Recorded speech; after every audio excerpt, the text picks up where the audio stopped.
Hello student, आज हम यहाँ पे बात करेंगे एमजीएससी बीकानेर एग्जामिनेशन 2022 के जो रिजल्ट्स के बारे में बात आती है। तो यहाँ पे साइंस स्ट्रीम से student BSc part first, second और थर्ड और एमएससी मैथ्स में प्रीवियस और फाइनल ईयर के रिजल्ट डिक्लेयर हो चुके हैं स्टूडेंट। तो ज्यादातर स्टूडेंट्स इस बार, क्योंकि एक तो अपने कोरोना काल में पेपर हुए थे जिसके कारण कोर्स को कम किया गया था, 60% कोर्स ही अपने कोर्स पेपर में था जो अटेंड करना था हमें। तो उसके अकॉर्डिंग कई स्टूडेंट्स के और कई बार यूनिवर्सिटी के रिजल्ट्स में भ्रांतियां रही है, जिससे कई स्टूडेंट्स यानी कि अधिकतर स्टूडेंट 60% से 80% स्टूडेंट के यह प्रॉब्लम आई है कि बीएससी पार्ट फर्स्ट और सेकंड में सबसे ज्यादा है। और कईयों में जैसे आपके रिजल्ट के अंदर POSO लिखा हुआ आ रहा है, किसी के रिजल्ट में PCSO लिखा हुआ आ रहा है, किसी के PPSO लिखा हुआ आ रहा है, किसी का आ रहा है PPTO लिखा हुआ आ रहा है, या EFPS या EFPT लिखा हुआ आ रहा है। और MSc वाले प्रीवियस के ज्यादातर स्टूडेंट लगभग 80% उनकी स्टूडेंट आ रहा है फेल लिखा हुआ। तो स्टूडेंट एमएससी वाले स्टूडेंट ध्यान दें कि फेल का मतलब वहां पे पूर्ण रूप से आपको फेल नहीं किया गया। और इनका मतलब क्या होता है स्टूडेंट, ज्यादातर मेरे पास कॉल आ रही है स्टूडेंट, तो उसके अकॉर्डिंग क्या होता है मैं आपको इनके मेन बता देता हूं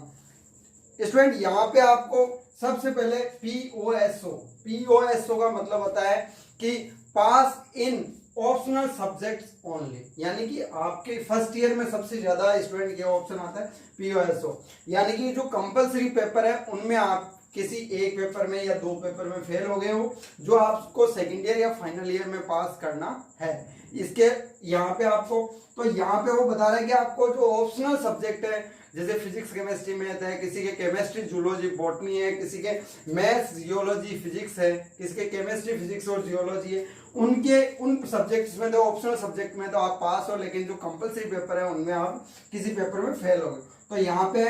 पास ऑप्शनल सब्जेक्ट्स ओनली। फिर बात आती है स्टूडेंट कोर सब्जेक्ट्स की, तो PCSO ये बहुत ही कम ऑप्शन आता है स्टूडेंट। यहाँ पे PCSO लिखा हुआ है, इसका मतलब आप ऑप्शनल पेपर में किसी पेपर में फेल हो रहे हो, आपके पास कोर सब्जेक्ट्स ओनली है, यानी कि जो आपके जो कंपलसरी पेपर है इंग्लिश, हिंदी, इन्वायरमेंट और कंप्यूटर, उनमें पास और ऑप्शनल सब्जेक्ट्स में आप फेल हो, यानी कि वहां पे किसी सब्जेक्ट्स के अंदर आपको बैक दी हुई है या आप पास नहीं हो, तो इन बंदों के जो आए हुए हैं उनका मतलब पास कोर सब्जेक्ट ओनली। फिर PPSO लिखा हुआ है किन्हीं के सब्जेक्ट, तो इसका मतलब है पास पार्ट सेकंड ओनली, यानी कि आपके फर्स्ट ईयर की कोई बैक रह गई थी या कंपलसरी पेपर जो था जो आपने सेकंड ईयर के साथ में दिया था स्टूडेंट, उनके लिखा हुआ आ रहा है पास पार्ट सेकंड ओनली, यानी आप सेकंड ईयर के जो सब्जेक्ट्स हैं जो आपके 3 ऑप्शनल सब्जेक्ट हैं उनमें आप क्लियरली पास हो, लेकिन जो आपने बैक दी थी उसमें आप पास नहीं हो। फिर स्टूडेंट कईयों के ये लिख रहा है PPTO, तो स्टूडेंट यहां पे क्या होगा, इसके लिए पास पार्ट थर्ड ओनली, यानी कि जो थर्ड ईयर के अंदर सब्जेक्ट्स है उनमें आप पास हो, आपके फर्स्ट ईयर या सेकंड ईयर में जो बैक थी उसमें आप पास नहीं हो। और इनके लिए स्टूडेंट जो ये लिखा हुआ है उन सभी स्टूडेंट्स के लिए अपनी यूनिवर्सिटी सप्लीमेंट्री एग्जाम कंडक्ट करती है, तो आपको सप्लीमेंट्री एग्जाम में वो एग्जाम पास करना होगा जो 2 या 3 महीने के बाद ऑर्गेनाइज होंगे। फिर बात आती है स्टूडेंट EFPS लिखा हुआ है, ये ज्यादातर फर्स्ट ईयर के अंदर लिखा हुआ आता है स्टूडेंट, लगभग फर्स्ट ईयर स्टूडेंट के करीब ही आता है। तो एलिजिबल फॉर पार्ट सेकंड, यानी कि आपके जो ऑप्शनल सब्जेक्ट है उसमें किसी में बैक है स्टूडेंट, और जो कंपलसरी सब्जेक्ट है उनमें भी कोई एक सब्जेक्ट में आप फेल रह गए हो, तो आप सेकंड ईयर में एलिजिबल हो गए, आप सेकंड ईयर के पेपर दे सकते हो, लेकिन फर्स्ट ईयर के जो पेपर होंगे उनमें स्टूडेंट आप बैक आई हुई है आपके कहीं हो गया आ रही है EFPT, जो सेकंड ईयर के स्टूडेंट है उनके लिखा हुआ रहा है, यानी एलिजिबल फॉर पार्ट थर्ड, यानी कि आप थर्ड ईयर में एलिजिबल हो, लेकिन सेकंड ईयर या फर्स्ट ईयर की जो बैक है वो आपके यथावत है स्टूडेंट। तो ये तो BSc वालों के स्टूडेंट जो ऑप्शन है लिखे हुए हैं। अब स्टूडेंट इनमें किस सब्जेक्ट में बैक है और किसमें नहीं, तो स्टूडेंट यहाँ पे आपको सब्जेक्ट के अकॉर्डिंग वैल्यू देख सकते हो, आपके नंबर किसमें कम है और कितने सब्जेक्ट में नंबर पास नहीं हो रहे, तो आप उनमें बैक होती है, आप उनमें रीचेकिंग करवा सकते, रिवोल्यूशन करवा सकते हो।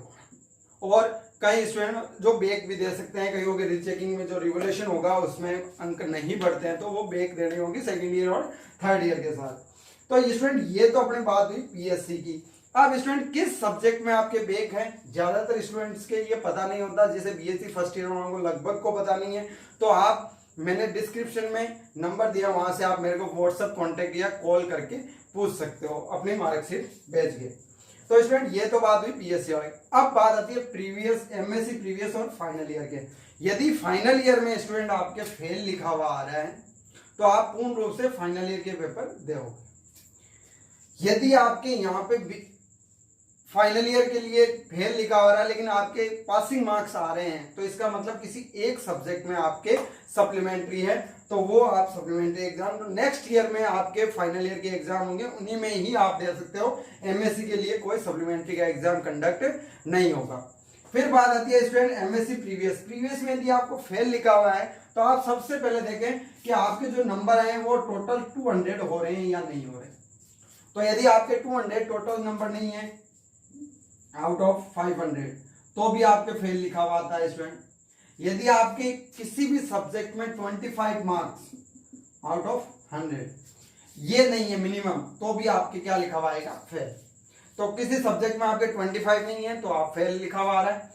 200 नहीं हो रहे मिनिमम तो आपके पास फेल लिखा हुआ है। अब स्टूडेंट यहाँ पे आपको वो सब्जेक्ट देखने हैं, यदि आपके दो सब्जेक्ट या एक सब्जेक्ट में 25 से मार्क्स कम है और टोटल 200 से अबव है तो आपके वो बैक है जो आप फाइनल ईयर के साथ दोगे, रिवोल्यूशन में आपके अंक बढ़ने के चांस होते हैं।